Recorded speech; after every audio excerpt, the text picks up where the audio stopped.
Bonjour à tous, je suis ravi de vous accueillir dans cette nouvelle vidéo. Aujourd'hui, on va réaliser une recette incontournable en pâtisserie et en cuisine, c'est la pâte brisée. Donc elle est assez facile et rapide à faire et ensuite elle est parfaite pour utiliser en base pour vos tartes sucrées et salées. Donc maintenant, attrapez votre plus beau tablier, votre rouleau de pâtisserie et on démarre. On a besoin de farine, de sel, de beurre, un jaune d'œuf et de l'eau. On verse la farine dans le cul de poule avec le sel et on mélange rapidement. Ensuite, on ajoute le beurre froid coupé en dés et on commence à sabler. Le sablage, ça consiste à mélanger la farine et le beurre du bout des doigts de sorte à avoir une texture sableuse.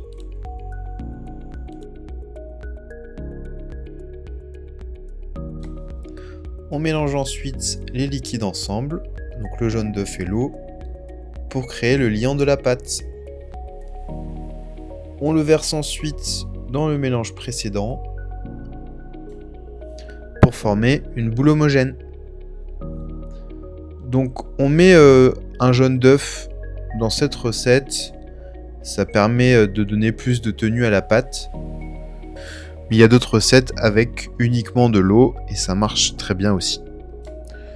Donc quand on termine de bouler sur le plan de travail,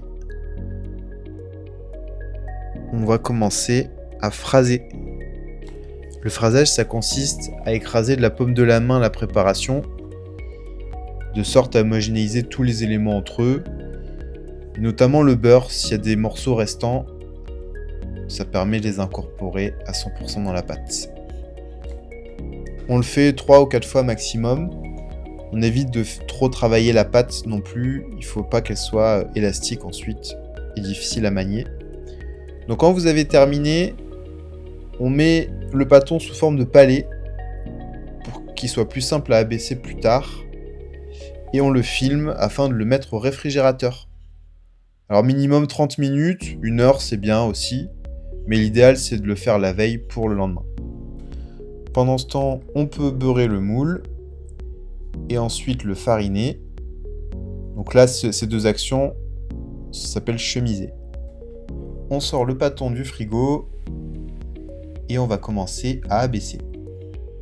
Alors avant ça, on fleure le plan de travail avec un peu de farine, mais pas trop non plus pour ne pas changer la composition de la recette. On peut commencer à abaisser la pâte en mettant des à-coups au recto et au verso du bâton afin de ne pas trop forcer sur les premiers coups de rouleau. Et ensuite, donc on abaisse la pâte en faisant des quarts de tour et en roulant toujours dans le même sens jusqu'à ce que l'on obtienne une épaisseur de pâte d'environ 2 à 3 mm ainsi qu'une forme circulaire plus large que le moule que vous allez utiliser.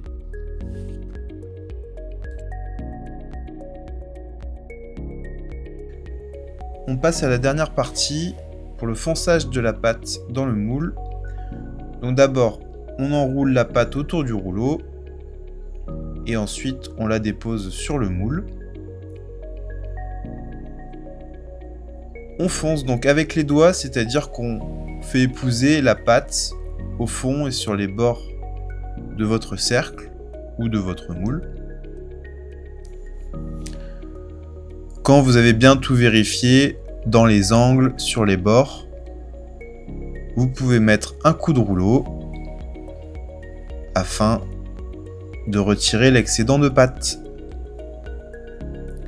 Donc l'excédent de pâte, vous pouvez le réutiliser bien évidemment pour faire une autre tarte.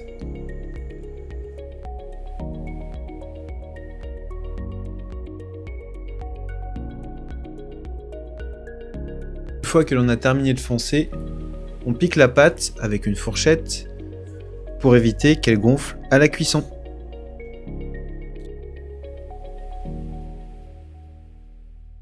Et voilà, votre pâte brisée est prête. Il ne vous reste plus qu'à laisser parler votre créativité pour faire toutes les tartes dont vous rêvez. Si cette vidéo vous a plu, n'hésitez pas à la liker, à vous abonner et à activer la cloche, comme ça vous ne raterez pas les prochaines vidéos qui arrivent. Moi je vous laisse et on se dit à bientôt pour de nouvelles aventures culinaires.